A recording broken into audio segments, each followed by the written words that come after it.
Hello everyone, welcome back to the 7th episode of the Arratikast, where we talk about movies, games, and all the news that's been happening this week. And what's happening right now is my brother isn't here at the moment. He's got a little bit busy with the schedule. And what other person to replace him is my other brother, Chase Azarian. I don't know, more like a sister, I think. More like a sister. Explain why. I'm trying to identify who I am as an individual, so we'll see. By the time this podcast episode goes up, I would have made my decision. All right. You solidified yourself as a sister. Wonderful. That's great. Anyway, a lot of stuff has been happening in the news recently, especially with movies, but we saw a couple movies over the weekend. Mm-hmm. Actually, the summer blockbusters movie season's coming to an end. We're at the end of July. August is coming around the corner. That's when all August is usually kind of bad. Yeah, exactly. That's what all the rejected summer blockbusters go to. August and September. They're usually the slow months. Mm-hmm. But I believe that we had an okay summer blockbuster season. What do you think so far? I'd say in terms of blockbusters, I'd say it was fine. There was some I really didn't like. There were others I thought delivered. We're going to talk about Mission Impossible, I think. So I think that was pretty good. I thought Avengers delivered on the hype for the most part. Yeah. I'd say in terms of indies and documentaries especially, it's gotten pretty good. So in that realm, I think it's been pretty good. So overall, yeah, I'd say it was a good summer, Yeah. Mm-hmm. Yeah. Set up a nice fall to come. Dude, I absolutely agree. There's summer blockbusters where I totally forgot about, but there's some that are just okay, I can see this. I can see myself watching it in a couple years from now. I feel like we've had way worse over the past 2 years. It wasn't far. Like last year. Yeah, I feel like last year was bad. I forget what came out, but I remember being this is a bad summer for movies. Exactly. That's how I feel the same exact way, dude. But yeah. I saw a little movie yesterday. It stars some guy named Tom Cruise. Never heard of him. It's the 6th movie of his franchise called Mission Impossible Fallout. And I was kind of hyped actually because I follow a couple of movie critics, and they're these movie critics are the ones that I follow are very high standards. They expect so much from their movies. And even they were just dude, this is one of the best action movies ever made. Tom Cruise is still at the top of his game. They're saying all these great things about Mission Impossible Fallout, and it kind of got me hyped. I was like, oh shit, maybe Mission Impossible's... Because, all right, let me get this out of the way. I'm not a huge fan of Mission Impossible series. Okay. I like it. I like it just for Tom Cruise, and that's really the only reason why you go see Mission Impossible in the first place. Exactly. I can't tell you what happened in any of the other movies. Dude, I can't tell you the plot. I was kind of in the same boat until actually, as we're recording this live, I'm editing a video on a retrospective series analysis, not analysis, just me talking about the movies. I want to start reviewing franchises and separate videos, just because it's something I like talking about. And I had completely forgotten every sort of plot point of... I had seen Ghost Protocol and Rogue Nation. I thought I didn't see the first movie, and I started watching the first movie. I was wait, I have seen this, and I just completely forgot everything. So the most iconic scene in the first one was him hanging down from the wire. Course, yeah, and it's everybody still dope. Knows that. And I watched through all of them over the past 2 weeks, and I'd say it's a solid franchise. I think 2 is the only bad movie. I think the rest of them range from just being fine / entertaining to pretty good. I think Rogue Nation is still my favorite today. I think Rogue Nation's a really awesome action movie. And for what they are, I think they're solid. I don't think there's too much to complain about, but I'm not on the level like you where, this is one of my favorite franchises ever. It's just not like that. No, I said it's not one of my favorite franchises. I'm not a huge fan. But I'd say it's consistent. I'd say it's consistently good movies. Yeah, of course. Because, dude, Tom Cruise, man, he's still... How old is he? He's 56, I looked this 57? Up. It's mid-50s, which is Jesus nuts. Christ. And... Of course, man. It's not a surprise when people say the dude still got it. He's still doing the death-defying stunts, and it's crazy on how just a Hollywood actor as big as him is going the extra mile in making sure that each stunt looks as real as possible. And I absolutely got that in Fallout. That was the reason why I wanted to go see Mission Impossible, was to see what Tom Cruise does in these insane stunts that he thinks of. and I absolutely got that, and that's basically like that's the reason you go to Mission Impossible. Like, yeah, that's the biggest praise I can give to the movie. Like everything else is just fine. Like the story was fine, the other characters were fine. As far as like the characters are concerned, they're okay at best. Maybe like Tom Cruise's character was taken a step up just a little bit because just the situations that he was faced in with him coming across, like maybe he has to kill some of his own teammates in order to get the job done, or having to do things that goes against his own morality in order to save the world. And that kind of places like sort of a brick wall in front of the character, and I really appreciate when spy espionage thrillers such as Mission Impossible, when series like that they take the character to a next level. And got a little bit of that in there. Just the stunts. That's it. Yeah, I mean that's why you go into these movies. Yeah, I think. Like, what'd you think of Fallout, man? Overall, I liked it a lot. I'd say, since they're all so fresh in my head, I'd say this is my second favorite after Rogue Nation. I still like Rogue Nation more, just because I think overall Rogue Nation has, because what I judge these movies on, like they should be judged on, is the stunts. How good are the stunts overall? Which had the best stunts? I think Rogue Nation has the best ensemble of stunts. That's why it's my favorite. And I think it has more action and less dialogue. Even though that sounds like something I would usually complain about, for the Mission Impossible franchise, that's how I kind of judge them on my own merit. And I think Fallout comes pretty close to Rogue Nation. I mean, it's the only two Mission Impossible movies that are directed by the same director. Everyone else has had their own take on it, but Christopher McQuarrie, is that his name? Yeah. Yeah, he... McQuarrie, I don't know. Yeah, I'm not sure. We're thinking of the same guy. Yeah, he's done the past two now, and I think he's... In some ways, it is better than Rogue Nation, because I think... Here's the best way to put it. If you ranked the Mission Impossible movies, I think these two overall have the best ensemble of stunts. I think Rogue Nation, I like the stunts a bit more, even though I think there's some stunts in Fallout that I like more than the Rogue Nation ones. The skydiving scene is incredible, just because the cameraman actually skydived with them. Dude, that was the best scene in the whole movie. Dude, it's in my opinion, good. Dude, I was watching. I was like, they're still rolling. They're still rolling. I think that was as a filmmaker, to me, I feel obligated to say it's my favorite, but at the same time, I love the bathroom scene a lot. Like it's nowhere. Cool. It's not the same level. They're like two different types of action scenes, which makes Fallout a good action movie. Is that you don't get just one type of action. You get the hand-to-hand combat, which feels brutal. When Henry Cavill literally has to reload his arms, that is so cool. Like that is dope. That is a badass shot when he was just walking up to the guy. He takes off his jacket, dude, reloads his arms. I was like, oh. To me, that is so sick. I saw it in Dolby Cinema, so like I had like 10 speakers. The speakers are surrounding, and literally when Henry Cavill punches a dude in the ribs, you absolutely like feel that on the side of your ribs. It's insane on how amazing that sound editing was. Dude, I have to hit up Dolby so bad. I'm getting the AMC A-list. We'll save that for the MoviePass talk later. We'll save that. Yeah, but I think that was my favorite scene in the movie. But I didn't realize this until after I saw the movie and started watching behind the scenes stuff, that Tom Cruise literally learned how to fly a helicopter in like 3 months to do, like he was actually flying the helicopter, which I guess like I should have thought about, just because Tom Cruise would bring it to that level. But to me, who's used to, like, we're used to seeing all these action movies, and like whenever someone's driving a helicopter, you're like, oh, it's stuntman and CGI. Like we don't really think about it. And then the way they're hyping him up, like, listen, it takes years to master being a helicopter pilot, and this man did it within 3 months, and like was doing these insane tricks that could like kill you if you don't know what you're doing and you're not trained well enough. And to me, that speaks to the merit of Tom Cruise as a guy that is dedicated to the role. Yeah, he is an artist in what he does. Like, this is the definition of a movie star. This is, especially in today's day and age, I'd say Tom Cruise is the biggest movie star we have in a way.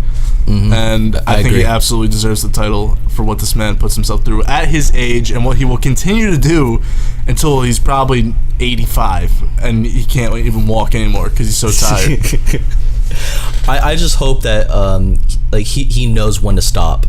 Like I know he'll keep doing Mission Impossible. Dude, I think he's gonna die doing one of these. I genuinely believe he is going to die doing a Mission Impossible movie. I'm scared for that, honestly. I know, like, he's gonna do some crazy ass stunt. But he will put in his will, you better show that scene in the movie if I die doing this. And then that's it. That's the end of the Mission Impossible. Yeah, it's in the Scientology religion. Hey, dude, maybe Scientology is real. Like, all the shit that he's doing. I mean, something's working for the guy. Like, I don't know. Well, hold on. I think back because like John Travolta is also a Scientologist, but then I look at you just said Gotti. that was the death of MoviePass. They give and take in Scientology. Yeah. That was the death of MoviePass itself. Yeah, it's a different sect. But going back to what you said before, like about the action scenes, like you don't have just like the car chases, but you have the hand-to-hand combat. You have of course, the skydiving. You have the helicopter chase. So there's one of each action scene in there. All of it was shot really well. I was surprised by, and I think this is the movie that really ignited my fear of heights, because I'm deathly afraid of heights. If you get me like on top of my apartment complex, we climbed a mountain together. I know, but at least I had something to fall on. Fair enough. At least where Tom Cruise is hanging off of a fucking rope with a little like ball of stuff on the bottom of it, and he falls down. I'm just like, dude, like I was about to have an anxiety attack. Damn. Same thing happened to me with the Ghost Protocol when he was climbing that tower. Yeah, that's like, understandable though. That thing, the way they shoot that is so sick. I was just like, dude, I fucking can't. Yeah, for a movie to just take your senses, like what you're afraid of, and for like I think being afraid of heights is kind of like a reasonable fear for most people. For a movie to do that and them saying like, oh yeah, that's absolutely 100% real. Yeah, I believe that makes the movie so much better. It does make a difference to something like, I'm trying to think of a CGI heavy movie that'd be like Mission Impossible, like Skyscraper. I haven't seen Skyscraper. I was gonna say like Spectre. Like, even though I think Spectre has a good amount of practical effects, like I don't remember Spectre, but I think it makes the difference of like Daniel Craig not doing every single stunt he has, as opposed to Tom Cruise doing every single stunt that he wants to do. It pays off, I think. Yeah, absolutely. I don't remember Spectre at all. Now I don't either. Dude, it literally, I can't tell you a single plot point. I know Christoph Waltz is in there somewhere. That's all I really know. That's all I really remember. He was the bad guy, and the little symbol for his like cult was like a squid or something. I don't even remember that. I remember that. I'm trying to think back. There's like the opening shot where it's like 8 minutes long. Yeah, Spectre's just sad, man. Like we all forgot about it. We were all so hyped. Skyfall was so good. Skyfall is probably the best Bond movie from what I've seen. Yeah, I agree entirely. Like that and Casino Royale. But I'm not a big Casino Royale guy. I've liked it, I think. I don't remember that one either, though. Oh, well, that's okay. Well, speaking of James Bond, like Mission Impossible is like the American James Bond. And basically, for it being like a big budget Hollywood blockbuster series, it's still pretty consistent. I'm definitely going to see the next one when it comes out. And this is mostly my fault because I watched trailers, and they showed every single stunt that Tom Cruise does in the trailer.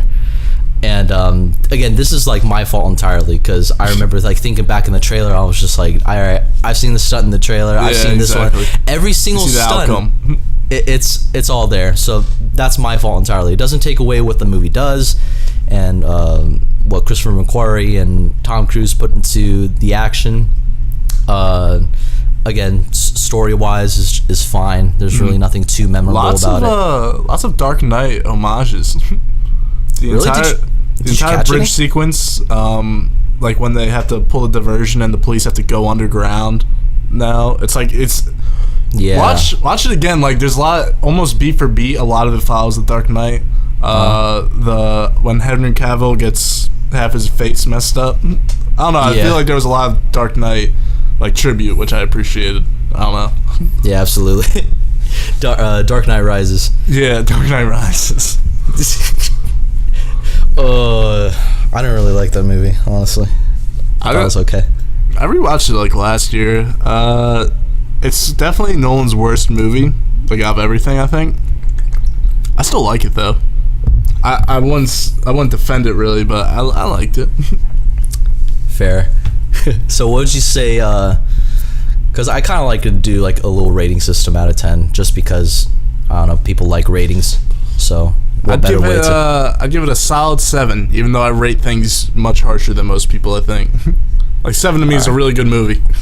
7, okay. I would say 8, just because again, the stunts is really what you go for. What I've said like the 15th time on this discussion, but I believe it's worth your money if you go and see it. If you don't want to see it, then don't see it. 8 out of 10 for me, and it was pretty solid. Sick. Again, didn't have a whole lot to say about Mission Impossible, but we're going on to a movie that I really, really, really want to talk about. I know you do.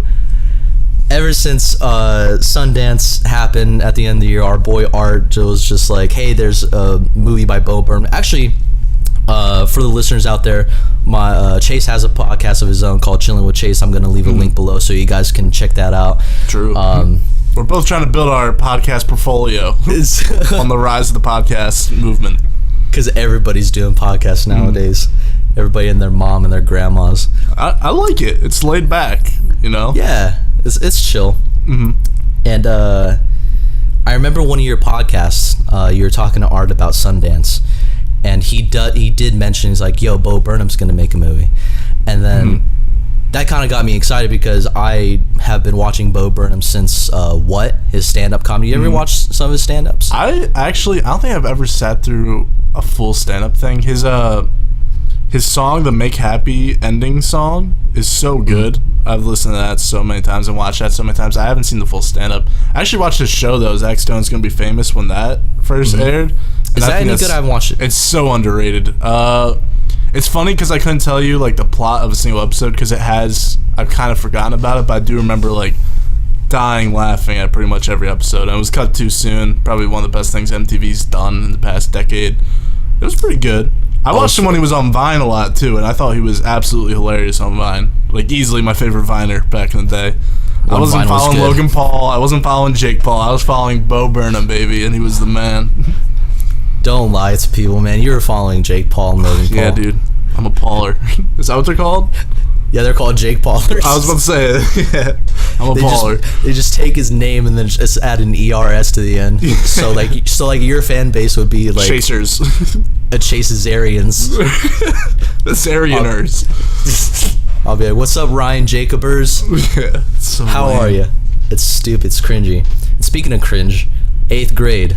Written and directed by Bo Burnham. And I only say cringe is because it kind of takes the cringiness of the youth of 8th grade and made it into a very beautiful thing.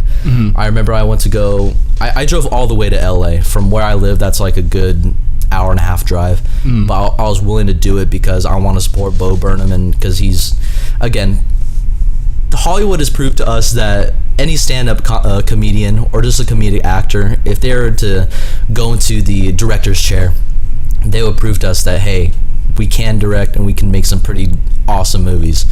I know you're not a fan of Jonah Hill. I know you're not a fan of Get Out, dude. I know you're not. I'm not. But that's not the example I would use. But I like Get Out personally, and yeah, like you said, mid-90s by Jonah Hill. That looks pretty cool. I have a lot of faith in that. I think it's gonna be really good, and I hope it doesn't disappoint you. I pray. I hope so too. I get skeptical. I can't even speak. Skeptical about naming something my most anticipated of the year. But I made Hereditary mine of this year, and that delivered. So I'm like, okay, I got a bit of a streak going. I'm gonna roll the dice. I'm gonna say another anticipated. So mid-90s. Looking forward to it. Got the faith. All A24 stuff. They're doing God's work. I mean, they are. Like, two of my favorite movies of the year, my top 3 are A24 already. Yeah, same. I feel like that's kind of been a thing over the past couple of years. It's just A24 movies. Yeah, I mean, The Witch was my favorite of that year. Moonlight was my second of that year. So also those top A24. 2, yeah, were A24. What'd they make last year? Last year they made Good Time. Sacred Deer, Good Time. That's true. Lady Bird. They had a lot of Lady good. Bird. They had a lot of good movies. Yeah. And this year they got Hot Summer Nights, which I saw recently. Watch that. I watched it on digital. You're kind of disappointed though, right? Yeah, I was a little disappointed because I was really looking forward to it, man. It was like some '80s looking poster. I was like, dude, I like that style. It's cool. Mix that in with some teenage angst to it, and yeah, I was a little saddened by it. But we're not talking about Hot Summer Nights. We're talking about 8th grade. Finally, that was like a 3-minute intro to 8th grade. That was. I'm so sorry, but 8th grade, man. I think this may have solidified itself as being my favorite of the year so far. It's a bold statement. I know, it means man. that much to you. It means that much to you. It meant so much to me because it's like Bo Burnham went through a time machine. He looked at my life growing up and made a movie about it. Dude, I could completely feel you on that. There's some scary parallels in this to my life. Like, it was to an extreme. It was. I can probably say that it was like a horror movie. Dude, I'm thinking the same thing. People are comparing this to like Lady Bird. I'm like, Lady Bird's like feel good. Like, I was like, Boyhood's feel. I went into this movie thinking it was gonna be like a Boyhood or Lady Bird, like a coming of age thing. This thing is like a slap in the face of reality, and like, yeah, there. You can argue it doesn't have a happy ending. If we're talking spoilers, we're gonna talk spoilers and Tyler, so that's gonna be kind of a heads up for people. So if you want to see 8th grade, go see it, and then come back here. We'll talk about some spoilers. But yeah, we're gonna go absolutely all out with 8th grade. Come on. I personally liked how the girl was just so attached to social media. This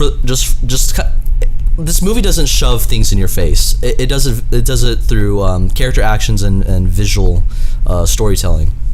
And that being like her going on her phone all the time, it kind of represented that she's like lonely and doesn't really have any friends. That was like a really clever way of showing that. You see how fast she was like switching from one social media platform to another? Oh yeah. It was insane. Everyone's been guilty of that at some point. Oh yeah, absolutely. And when someone like contacts them, they immediately go to that one to see if someone's talking to them. I was like, yeah, that was me in like around high school times. And especially like it kind of got to me when she eventually befriends the girl Olivia, who's in high school, and she brings like her friends along. She's like, oh, you're so cool because you're so weird, but embrace that because you know you don't want to be like everybody else type of person. She brings Kayla along, but she's placed right in the middle of the conversation, but she just doesn't know what to say to like jump into the conversation and be a part of it. And I was like, dude, like I still struggle with that like nowadays. I feel you. There are scenarios where I'm like, damn, this is like so real. Yeah, I think I can't stop thinking about it. That's the thing. I feel like I have to see it again just because there were so many points where I was like, okay, that happened to me.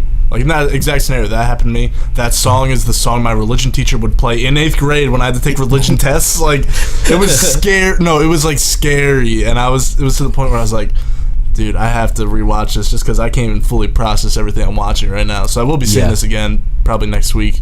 I drove a half hour to Philly, so not as far as you, but I drove. I got there. And it's so... It is nothing like Lady Bird. It is nothing like Boyhood. It is such a slap in the face of reality that I feel like no other coming-of-age movie I've seen has done. It is so well acted. It's so... like, it is the realest movie of the year. Probably will end up being the most real movie of the year. I know it's kind of like been cliched to this point how authentic a movie is, but yeah, it is that movie this year so far. I feel like it will be by the end of the year. I can't stop thinking about the main actress, Elsie Fisher, I think her name is. Yeah, Elsie Fisher. Wrong. She was so good at doing every single subtlety. I thought the dad was amazing. The dad is literally like my dad. It was scary. That was my dad too. Yeah, I think 8th grade is a movie made for people like us. People who watch movies a lot because I feel like I feel like me and Bo Burnham could hang out, and I feel like he's having that connection with you. He's having that connection with a lot of people that watch this movie.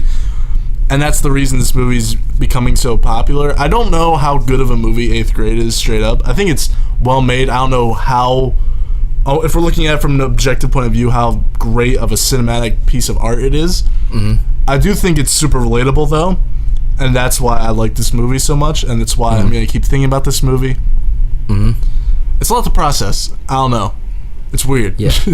It's kind of strange saying that, like, we connected to this 8th grade girl that was I don't know, because we're like dudes in our 20s, so we're like, exactly. Dude, we connected to this 13-year-old girl. But something about that exact point in your life, I feel like it is such an interesting part to look at, because a lot of kids go through the same thing. Yeah. Because I'd be really interested in seeing if he ever makes a sequel to this, honestly. If he made, like, senior year of high school or senior year of college, something like that. Kind of like what I want Linklater to do with, like, adulthood or something, which sounds cheesy, but I would absolutely love to see that. Do you listen to H3H3 podcast? Yeah, I listened to the Bo Burnham section. I listened to the whole thing of Bo Burnham, and he kind of hinted what his next film would be. Really? I didn't get to that part then. We're gonna get sidetracked a little bit because I really want to talk about it, because his whole idea is pretty cool. So, like, Bo Burnham was explaining that his mom is she works in a morgue, so she, like, sees like dead bodies all the time. But she would kind of know backgrounds of these people, so from, like, adults, old people, and even kids. And it gets to a point where even her seeing a little kid is just like, oh, just a little kid, whatever. And it kind of, like, affected her in a way. It did, but it didn't. It numbs you. Yeah, it kind of makes you kind of lifeless in a way. And he wants to, like, do a movie like that where it explores that type of job field, but he kind of wants to make it dramatic and kind of sad. Okay. And how she, like, kind of takes it home to, like, the family and stuff.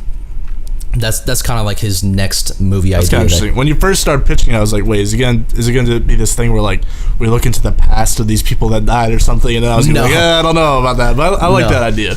I'm down. Yeah. I mean, I'm totally down with Bo Burnham making a ton more movies after this. Like, for a directional debut, this is, like, fire. Solid. I think directional debuts are getting so much better.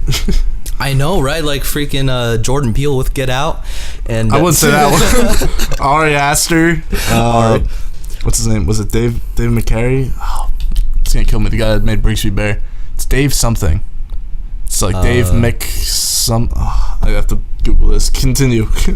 Even freaking Andy Serkis with Mowgli. He made one before Mowgli. No one saw it. They got acquired by Netflix. Yeah, Dave McQuarrie. That's his name. Dave McQuarrie for Brigsby Bear. Yep. That should have been an A24 movie. It feels like an A24 movie. It does. How weird it is. Yeah. It should have been. Coming of age. I personally like the dad character only for him kind of trying to slip into the daughter's life, because, you know, she's just so hooked onto social media and stuff, but she's just at a young age to not really understand, you know, what, like, a parent is. Obviously, like, we won't understand yet because we don't have kids of our own. But that you know of. For me, that I know of. But as far as you, I don't know. Maybe yeah, you never know. Never know. Someone just comes knocking. Keep my life on the down low. If someone comes knocking at your door, it's like, Chase, this is yours. Nope. It's a black baby. No, that's not mine. It's not mine. Ryan, I told you to keep this confidential. All right. No one else knew. I'm just playing, man. But yeah, the dad character, dude. That whole monologue that they have in front of the fire. That was like a conversation that, like, me and my dad would have. Like, you know how close I am with my dad. Oh yeah, like, you're real close. Yeah, I'll put him in my videos from time to time when it's dealing with Star Wars stuff. Like, we love talking about Star Wars. Like, an hour and a half conversation of us talking a fucking trailer. Yeah, we just keep going and going, just talking about Star Wars stuff, and that's how we are in real life. And there was a point to where, like, I wasn't talking to, like, any of my parents at all. And I just looked at the relationship that I'm getting like super deep and relatable. I'm sorry. No worries. But that's what this movie's for. Exactly. And what better way to kind of talk about yourself to show how you relate to 8th grade. But I'm not really close with my mom, and I kind of see that her mom wasn't around, but the dad is. And I realized that when I was walking out of the theater, and it hit me, and I was like, oh shit. That's when I felt like Bo Burnham went back to the time machine. It was just like, Ryan, I'm gonna make a movie about you. I was like, oh my god. And yeah, man, that's one of the things that was super relatable to me, was especially like the bonfire thing. The dad's all like, she's a low life YouTuber. I should say low life. Low subscribers, a better word. Yeah. That's totally me, dude. The low life YouTubers. I feel like YouTube people especially will relate to this. Talking to a world where no one listens, like on this podcast, until someone continues to search when Arratikast blows up. Dude, I don't know. We're just having fun here. We're just talking. Exactly. We're just talking bullshit.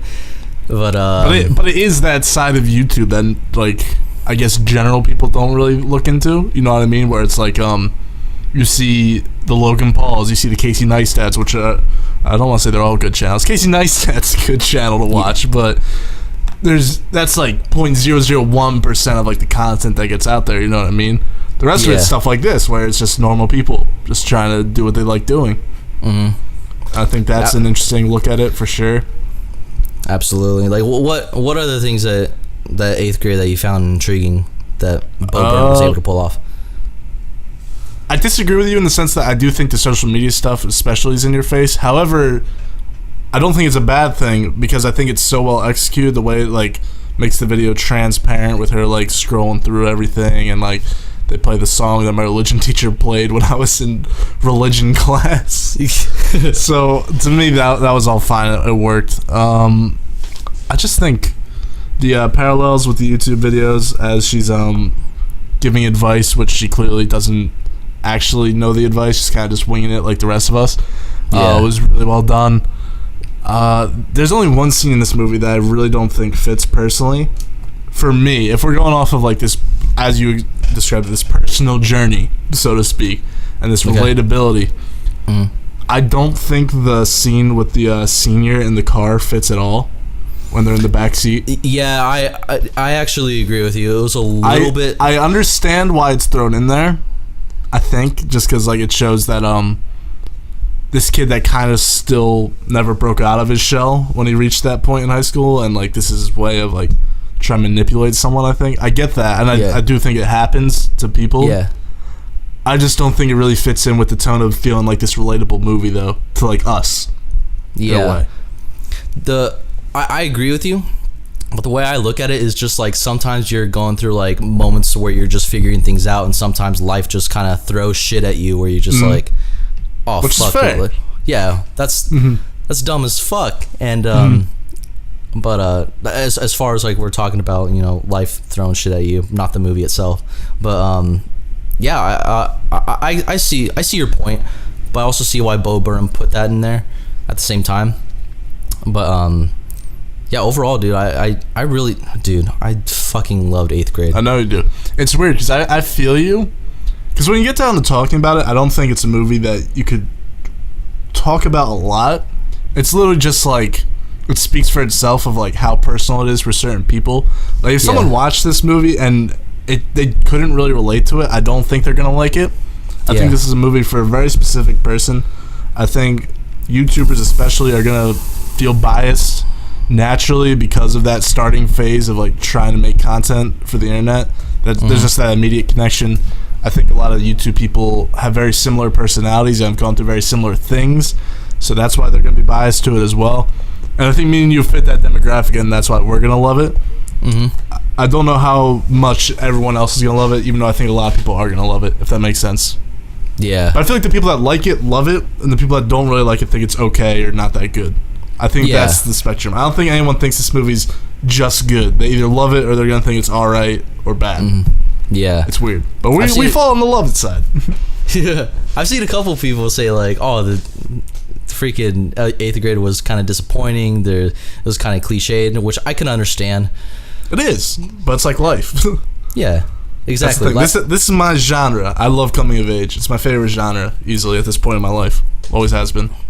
Yeah, I know. I know you love coming of age. Dude, and, it's my go-to. So you make a good coming of age movie, it's my favorite of the year. Every time. Every time.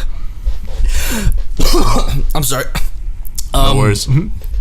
What would you say rate eighth grade? I give it a strong 9 out of 10, which could change on a rewatch. A 9 out of 10 for me is an amazing movie. I'm making a list on my letterbox of like my favorite movies of all time. Anything a 9 or above, I put as a favorite of all time and rank from there. Mm-hmm. Don't peep the list yet, just because I haven't rewatched a lot of my favorite movies, so it might seem a bit whack right now. You're like, really? Where's like Wolf of Wall Street? Wolf of Wall Street will be there. I just haven't rewatched Wolf of Wall Street in the past year, so it'll get there. And Goodfellas too. Yeah, exactly. I threw eighth grade on the list just because it is like one of those personal movies. It'd probably end up being on like my top 250 movies I've ever seen, somewhere on there. It's that type of film.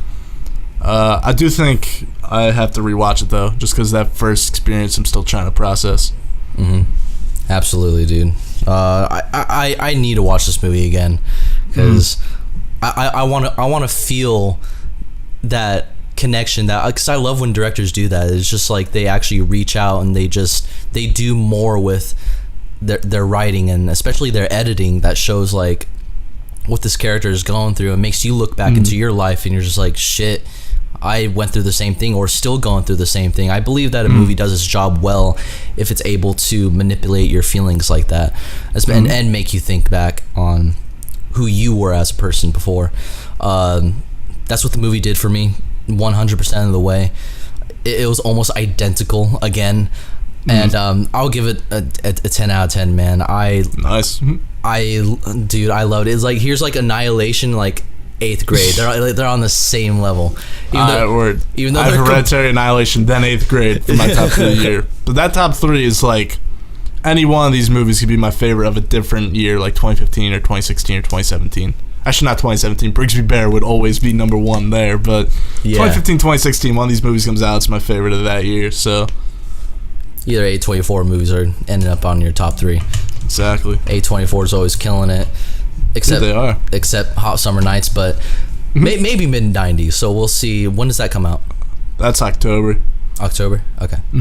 Looking forward to that. There's another one coming out, too, in like a week. It's going to be one of those super limited A24 movies, though. It's called Never Going Back. Oh, that's the teenage girl one, right? Yeah, the only reason I'm interested in is because in one of the trailers...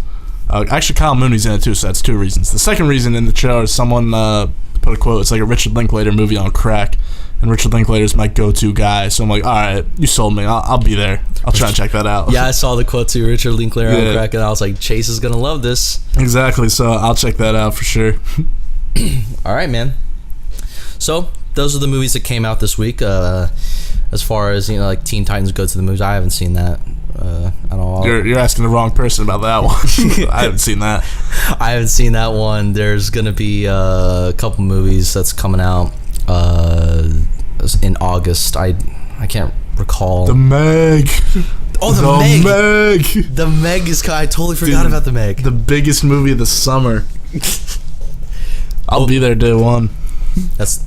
Imagine A24 does a shark movie. I'm down. For a second, I thought The Shallows might have been an A24 movie, and that would have been my least favorite A24 movie. But it's not. Happy Death Day. Dude, it's just like I feel like no one's gonna make a good shark movie again. Like a really good shark movie after Jaws. It's just they're cursed. Maybe the Meg will be the one to break the curse. Maybe the Meg will be the one. That would be Never awesome. know. That would be awesome. Speaking of movies, dude. So you know, like you have MoviePass still, right? I had MoviePass as of like 24 hours ago. Same, dude. I used to have MoviePass, and dude, literally everyone switched. Everybody, switched. It's insane on how big of a dumpster fire that they just put themselves in.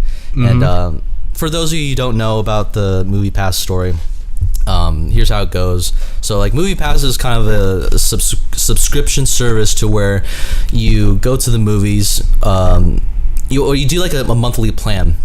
For like $10 a month, you go to your local theater. You print out a ticket on your phone. I'm sorry, not print out. So you like download a ticket on your phone, and they're able to swipe your card with your MoviePass card, and you're able to see a movie technically for free. And you get to do like a movie a month, a movie a day, which sounds like a pretty awesome deal. Like that's why I jumped on that. It is. I had it when it was $35 a month, and I was still making money back. Because people like me and you, when we go like every weekend, it still pays off. Yeah, absolutely. And it's again, $35 is still a good deal considering how expensive movies are nowadays. You know, they're really getting more expensive, like $15 for like a ticket from where I'm at. Yeah, and pretty close here. And like IMAX, freaking $25-$30. Yeah, really expensive.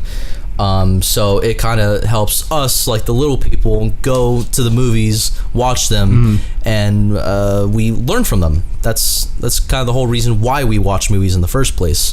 Just enjoy them. Well, we learn from them, but for the most part, we enjoy them because we love what we do as filmmakers. Right. But MoviePass, considering that they just switch over to this $10 a monthly plan in January or February. I think they did it this year. No, it was before. I think it was like a year ago. Are you sure? I remember my friends hopping on it, like, yo, you're this MoviePass. I was like, boy, I've been on MoviePass before you were on MoviePass. I'm sketched out they're doing this $10 a month, because when I had it, that was I dropped it when they upped it from $35 a month to $100 a month out of nowhere. Oh shit. And I was like, no thank you. I was like, I'm good, and I bailed. So I never really trusted MoviePass until I found out their plan in January was to they used all the data from people logging into movies and went to Sundance, picked up a couple movies that seemed like would fit the people that are logging into movies on MoviePass. And then that's how you got American Animals. They did Gotti. I believe they're doing Blind Spotting, I think, just because I see them advertising blind spotting everywhere. I'm getting notifications like crazy on my phone. Exactly. About blind spotting. I feel like they picked it up, and they were banking on people seeing those movies based off their advertisements, and none of those movies really made a lot of money. Yeah. So MoviePass is really screwed now, and they don't have money. Time's running out. Essentially, they had to pull a rescue loan of $5 million to keep their company afloat. Now, overnight on one Thursday night, which was a couple days ago, if you're listening now, it was because the week of Mission Impossible, they weren't giving out tickets, which was kind of understandable because it's such a big blockbuster movie that they're just like, oh, just wait a couple days or whatever, because there's people who may have, I don't know, reserved tickets to the movies already. So it's not even that big of a franchise, though. When you think about it, this one's supposed to make like $60 million this weekend. But think about it. If people have MoviePass, they'll go see that shit. Yeah, of course. Yeah, it's not like Avengers, though. Oh yeah, like Avengers is on a whole another level. Yeah, exactly. Yeah, if we're talking about solely summer blockbusters, that's not Marvel and then you have Mission Impossible. People are gonna go see it, and the company just shat itself in its own face. They did, and they're done. They recently started to do that peak pricing where it would add like a surcharge of between like BS. Yeah, I saw that. $6. They keep saying $2 to $6. Everyone I see is $6. I had to pay an extra $6 when I went to go see what did I go see? Equalizer. I went to go see Equalizer 2. And I was like, $6 extra for Equalizer 2. I was like this. That's terrible. I was like cringing a little bit, and I was like, okay, fine, whatever. I want to see Denzel kill a couple folks like Mamma Mia does. So if you see two movies at a time that isn't 10 a.m., you're already paying more than like AMC A-list. Yeah. So it makes no sense. So what's the point? And then as soon as I saw all the services go down on the app and people were complaining, and MoviePass is like, it's okay, guys. We're doing okay. There's a malfunction. You know that meme with the dog sitting in that little office? Yeah, exactly. That's it. It's fine. That was MoviePass over this weekend, and a lot of people jumped ship. And just yesterday morning, I dipped out. I was like, I don't want to see myself paying $10 a month to maybe like $35 a month, just to see to have their company afloat when I can just subscribe to AMC. And like, here's the problem with AMC for me personally, because I live pretty far from the nearest AMC to my house. But then I was like, but they have IMAX screenings and they have Dolby Cinema screenings. Yeah. That's kind of the big, selling point for me, is because I love Dolby Cinema and IMAX screenings, especially for some of the bigger movies. And $20 a month is just an extra $10 for me, which is fine. Yeah. But an IMAX ticket alone is like 20. Yeah, exactly. It's above 20 in California. It's like, oh yeah, here it's like 20. It's $30 in California. Just so much. Just because it's California and they like to tax the shit out of you for everything. It's insane. But I was gonna switch over to AMC. I don't know when I'm gonna do that. Possibly when the Meg comes out, because I want to see I want to see that in IMAX. Of course, dude, you have to. It's the Meg. It's an absolute unit. Or go see what's the next one? I want to see Christopher Robin, especially, and using the. Does that come out soon? Yeah, it's coming out very soon. Really? I think I need that movie in my life. A nice little happy movie. Yeah. A nice 8th grade brought you back to the dark times. Christopher Robin brings you back to the happy times. Yeah, we need balance, like what Thanos says. Like what Thanos says, we need balance. But yeah, man, I'm gonna switch over to AMC. Like I said, I don't know when. What do you think about like the whole AMC thing? AMC is a killer deal. That's why I'm already a member. That's why. Oh, you're already a member. Well, yeah. Well, MoviePass, when you stop using it, as you might have noticed, it doesn't stop. You don't stop paying for it until like a month away. And I think I paid on January 24th is when I started, and January 27th is when I ended mine. So I still have a full month of MoviePass that I'm paying for technically. So I'm gonna use that up and then get AMC A-List. That is granted if MoviePass doesn't run out of money again within the next like 20 days. Yeah. So we have to see about that. Actually, no, I lied. I'm going to switch just because I wanted to see Blind Spotting today. And it said there was peak pricing at noon. I was like, peak pricing at noon for Blind Spotting. I'm pretty sure that you want $6 extra because you think Blind Spotting at noon is going to be packed. I don't think so, bud. That's such bullshit, though. Yeah, I'm going to be switching. It just makes sense for me just because the one at school, I haven't seen a Dolby movie yet. Has a Dolby and an IMAX, 5-minute drive. That's my go-to theater, so I'm gonna have it for that. My hometown, where I see like the indie-esque movies, usually is about a 25-minute drive, so I'd be cool with that. Yeah. The closest AMC to me is 15 minutes away. The problem with that one is all the theaters are super small and it has 8 screens total. So if you want to see a movie there, it's always sold out, which is annoying. But I mean, $20 a month, including Dolby and IMAX, steal. And every single theater chain's gonna have that within the next year, which is good, just because we've always been worried about our movie theaters dying.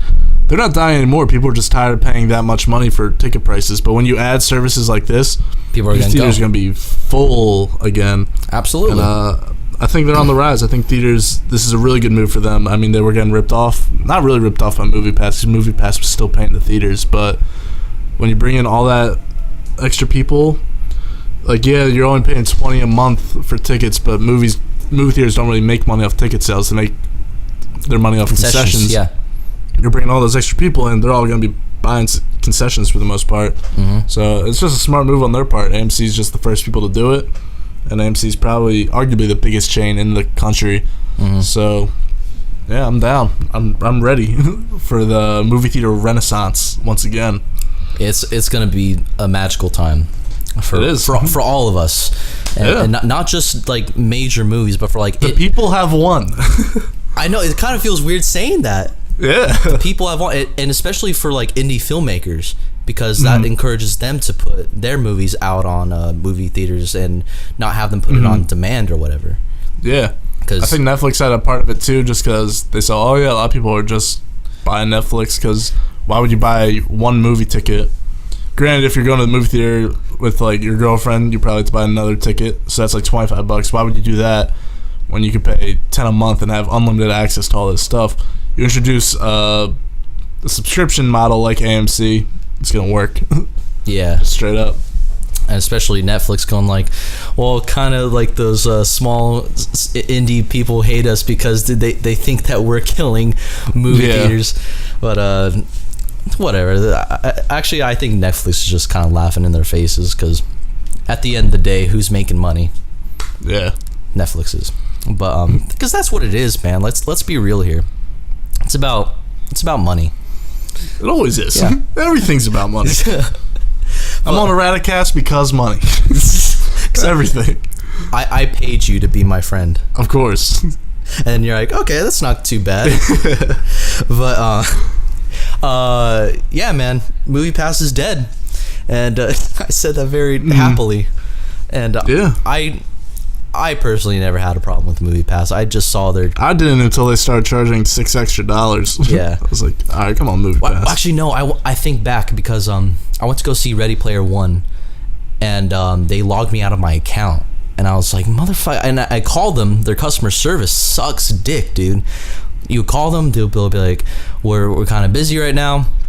Took them 10 minutes for them to call me back, and I was like, hey, you logged me out of my account, and then I have to give them my information once again in order for them to confirm that it's me, put me back onto the account, reset all my passwords and everything. It was bullshit.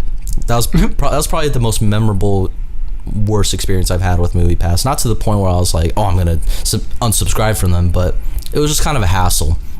But this was like the final nail to the coffin for me. And yeah, they're dead. Yeah, they're done. They're buried. It's over. But a new baby was born. Yep. And I'm perfectly cool paying $10 extra a month, and that means I get to use it on IMAX, Dolby, and reserve my seats ahead of time. Sold. And I can rewatch movies if I want to see Hereditary 3 times, if I want to see 8th Grade 2 times. Oh, you can rewatch movies on AMC? Yeah, you can rewatch movies. I'm gonna sign up right now. There you go. See. All right, you sold me. That was another thing MoviePass implemented that was annoying. I hate it. I hate now it. You can. Yeah. But yeah, reserving seats was huge for me just because, like, if I wanted to see a movie opening night with my friends, it'd be like, oh, let's reserve seats because every theater I go to, like, good seats sold out quick. You have to go front row. I'd be like, yeah, but we have to wait. They're like, why? I'm like, because I got MoviePass. I gotta, like, show up. So we'd always be sitting front row and everyone would be pissed at me. So now we don't have that problem. And then people are like, you want to be the cool kid again. You want to have the AMC Yeah, exactly. Pass. Guys, we got good seats. We could get them right now. We could get them right now. We could get them right now. And a Dolby Cinema screen. Exactly. And it's going to be wonderful. I can't wait to try Dolby. Art especially has been hyping that up to me for like probably a year and a half, 2 years now. and I never had one locally. The first Dolby experience I had was I went to go see Kubo and the Two Strings, and it was phenomenal in Dolby. The visuals. I feel like colors. The colors on all that, the contrast and the detail to all the claymation models, it was great. Especially like it being one of my favorite claymations of all time. And that was my first experience with that. And then I should have told you guys sooner. It was like, hey, I didn't realize that was a Dolby Cinema screen until like later on. Until after. Until like later on, yeah. You're like, why did that look so good? The sound it was so loud. I didn't understand. How come no one realizes how good this looks? It's because of Dolby Cinema, man. Anybody who's watching, absolutely. I mean, watching. Anybody who's listening, go to Dolby Cinema. It'll change your life. You'll probably accept God at this point. I'm looking forward to it. I need it. All right, man. I'm gonna throw you a little curveball because I saw a video on your channel, and anybody who I'm gonna leave a link to your other channel in my podcast below, so anybody's listening, go check out both of those links. But you said that you're gonna have a movie coming out next week. So what does that mean? That blew my mind. I got super excited. I want you to talk. Hold on. I want you to talk about it. Don't give too much out, but I need a little taste on what your movie is. So there's gonna be a movie a week, Ryan, starting next week because things happened this week. Things didn't go as planned with my shooting schedule.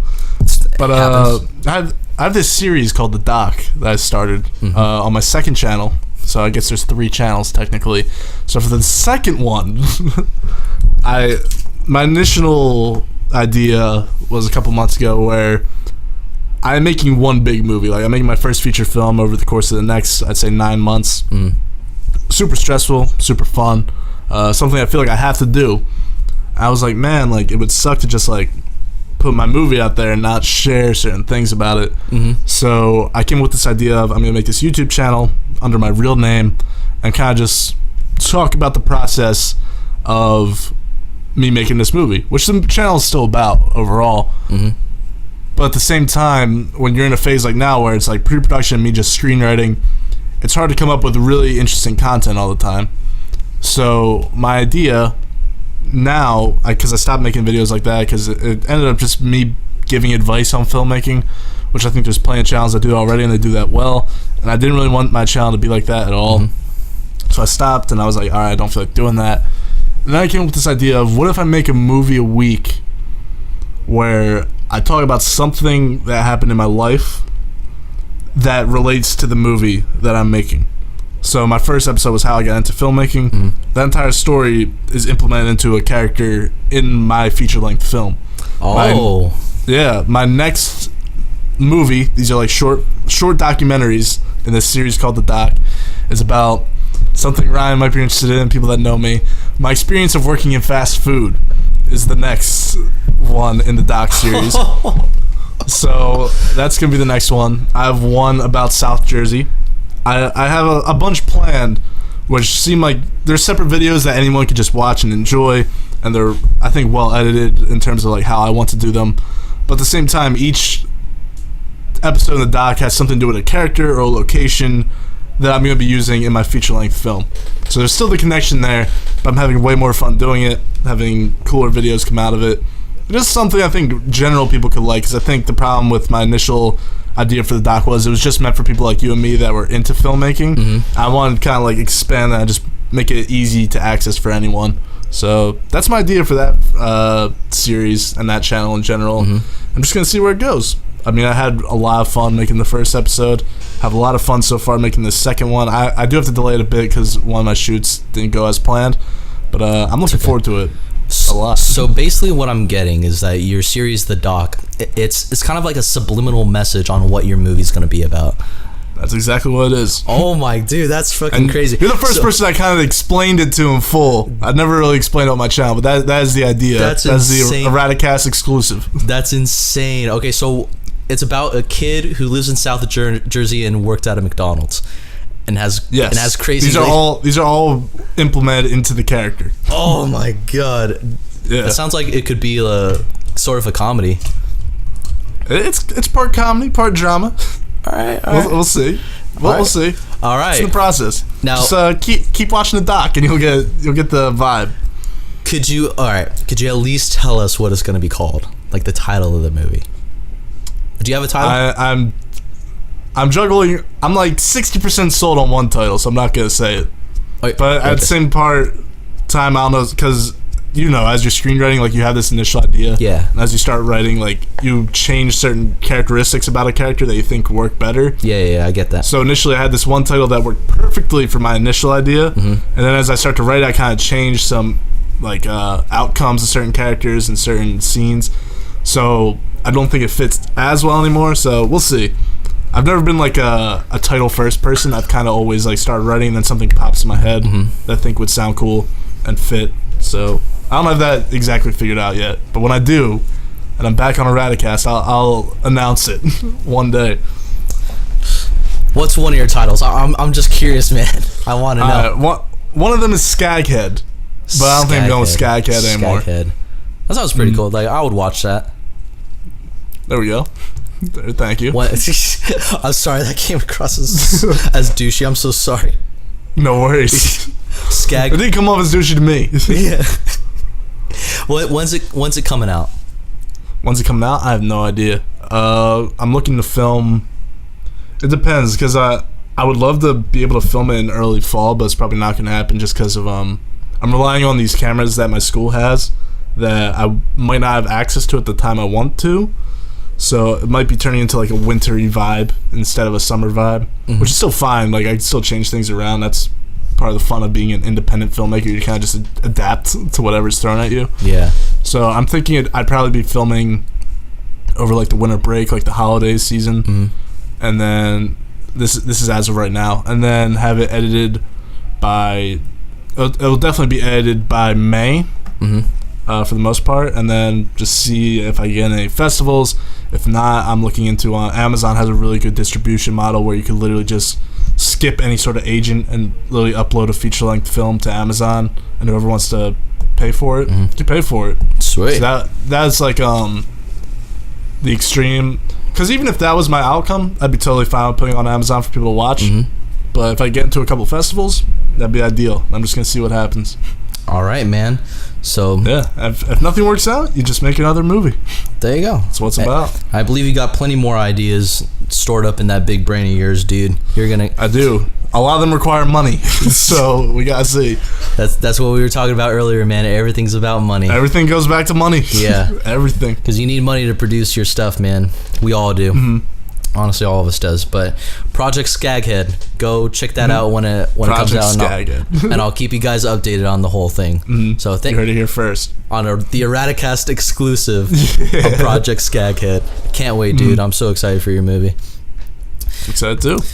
All right, man. Well, this is gonna get to the part where we're kind of winding down on the podcast. It's kind of to the part where everyone's kind of stops listening, so we're just gonna wing it right now. Just see a bunch of news that's going on Twitter. So what I'm reading right now, it says an ex-cop rigged McDonald's Monopoly game and stealing money. So you remember like you worked at McDonald's. You were talking to the person that remembers McDonald's Monopoly better than anybody. Yeah, I was like, oh shit, you worked at McDonald's. Yeah, the Monopoly game where you get like all the pieces from the chicken nuggets and all the fries and shit. And the drinks. This cop, he rigged the Monopoly game apparently and stole millions. That's awesome. Good for him. I don't know how he did it, but we talked about doing it when we were working. We're like, yo, we could literally rip off so many of these and see what happens. But like, apparently McDonald's has this thing: if an employee wins something, like they're not eligible. What? That's bullshit. So like. Well, because they knew kids like us would take a bunch of them and like use them, and we couldn't. So what if like you took a bunch of them, you quit your job, and then wait a week when the thing is still going on, then you come back? You're rolling the dice. If you need that money, you're rolling the dice. Could pay off though. You never know. Would that work still? I don't know. I feel like they'd be like, nah, we know you stole those. Like, let's be real. I'd probably be like, yeah. They'd be like, no, I paid for it with the money that I earned at McDonald's. Dude, I would have been so mad though if someone in my store won $1 million and it was like right under my nose. I wouldn't be happy for them. I'd be like, you bastard. You bastard, I'm still working here. And yeah, exactly.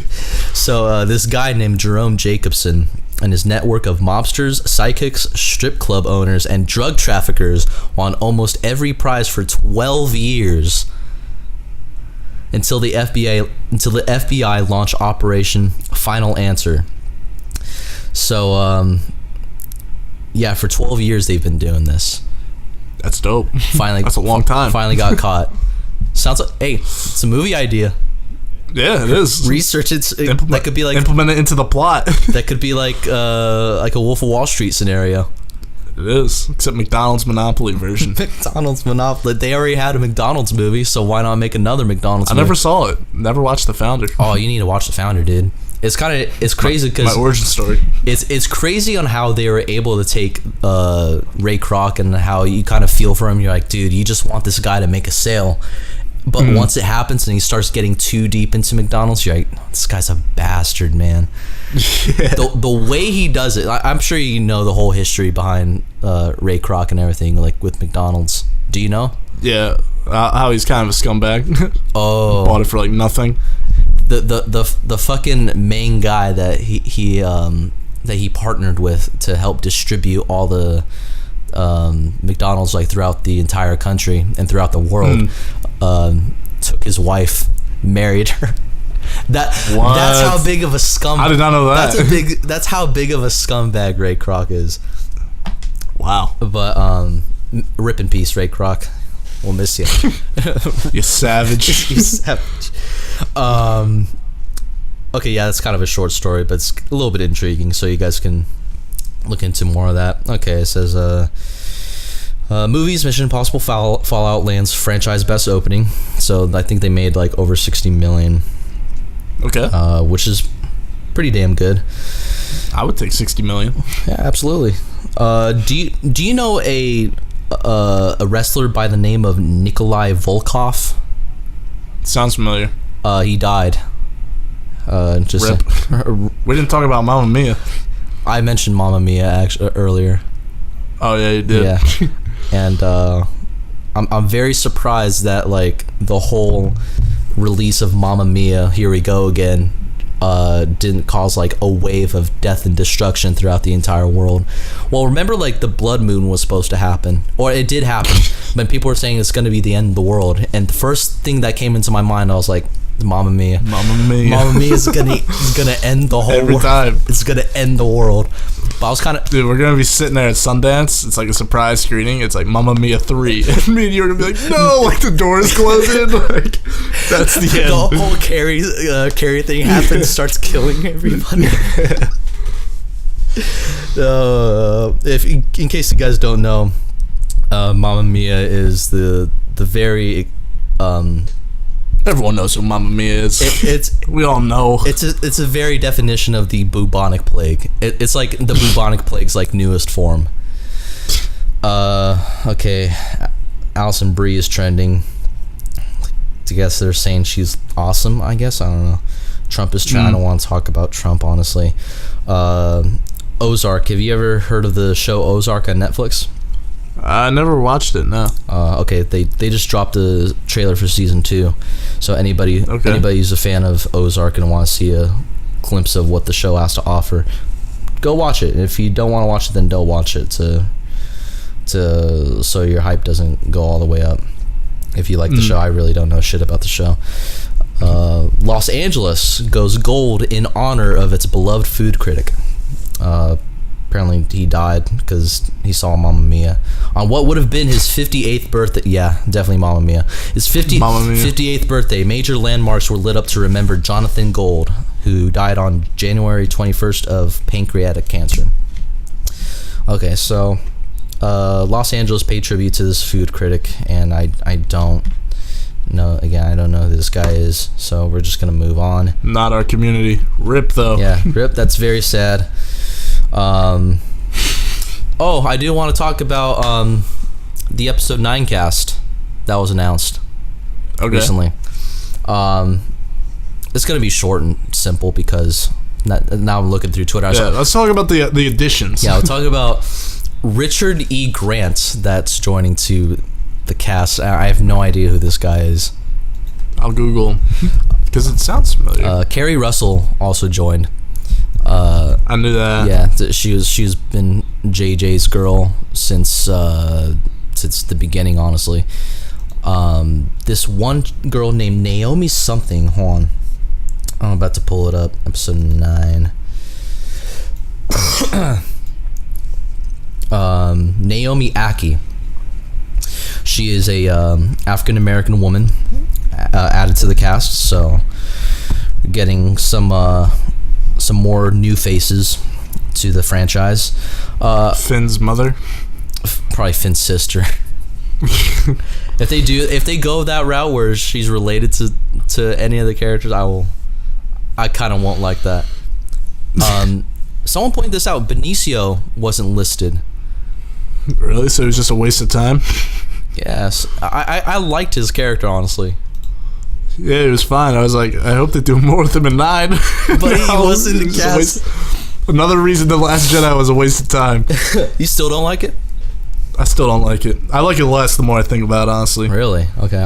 I was in Letterboxd limbo the other day. I looked at my Star Wars ranked list, and I'm so close to putting Phantom Menace over Last Jedi. It's ridiculous. Really? It's so close.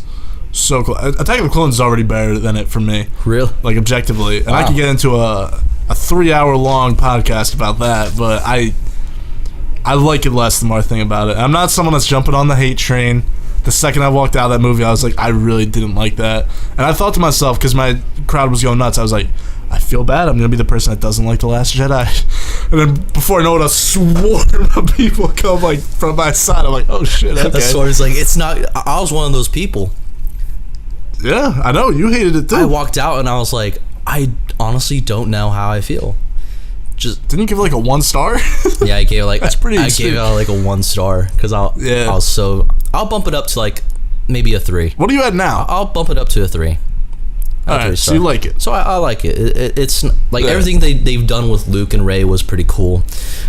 I can't stand Rose's last line where she's just like, I can't stand Rose.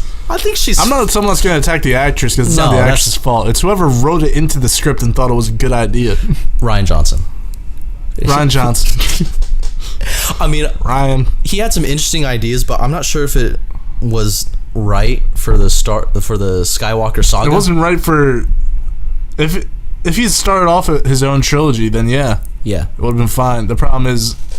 JJ made a movie and we were all hyped, and Ryan Johnson made a completely different movie that had zero connection and didn't deliver on anything anybody wanted. Yeah. We're like, okay, you changed expectations, cool, but it doesn't feel like a trilogy. What intrigued me though was like people were saying like The Last Jedi is like this on the same level as Empire Strikes Back, and I was like, no, we're watching different movies. Absolutely not. What the whole lightsaber fight between like Luke and Vader was insane.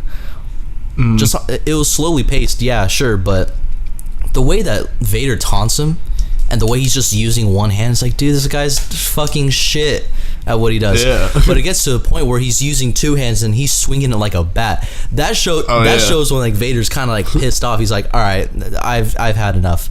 Then I'm gonna chop something off.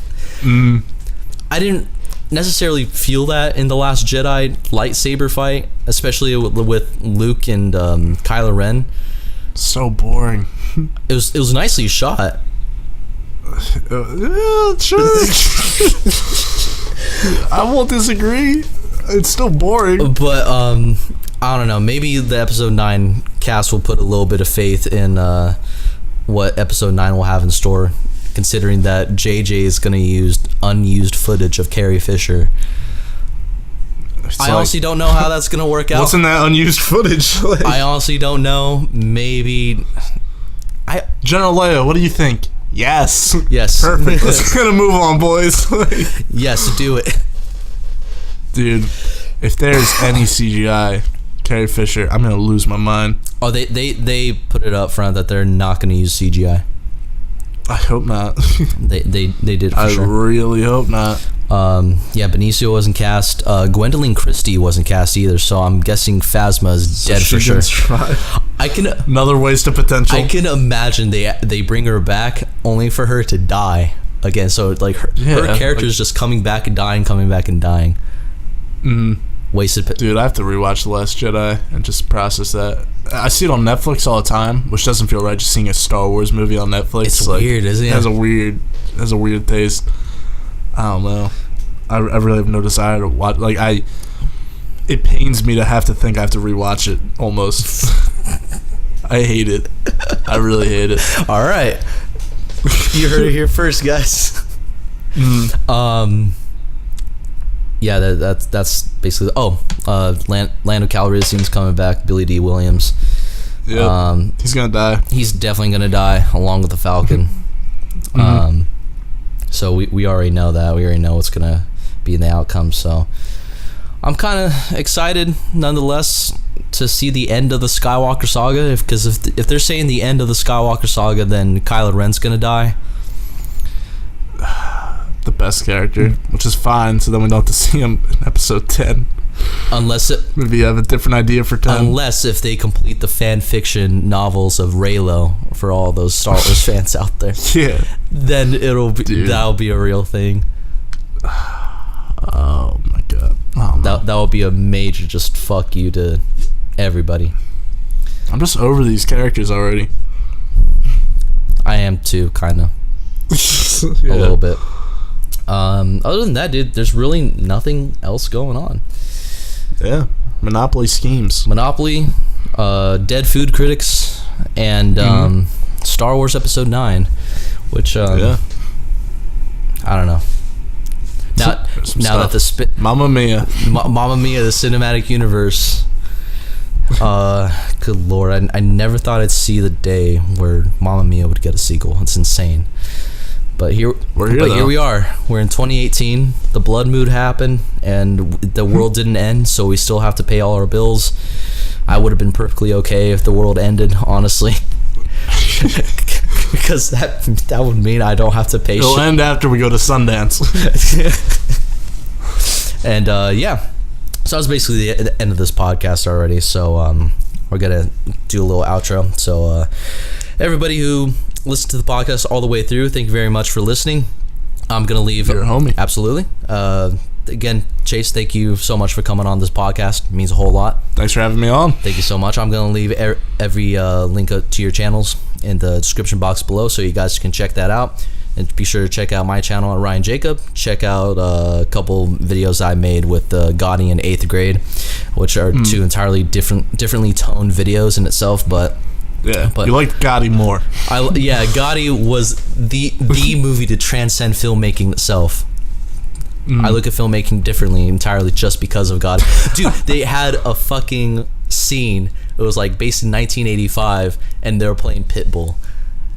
Dope. It blew my mind. I have to watch this. I was like, I have to watch it for sure. I was like, that's so genius.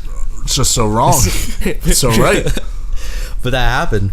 Yeah, thank you so much for watching. You guys can check out the other episodes in the videos down below from where you have the Arratikast. And yeah, I'm Ryan Jacob, and say your name. Jim. And this is Jim Stevens. This is Jim from a couple same reviews.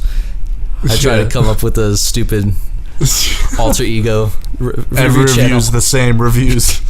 But I completely failed at it. But thank you guys so much for listening. See you later. Bye. Peace. Oh, cool.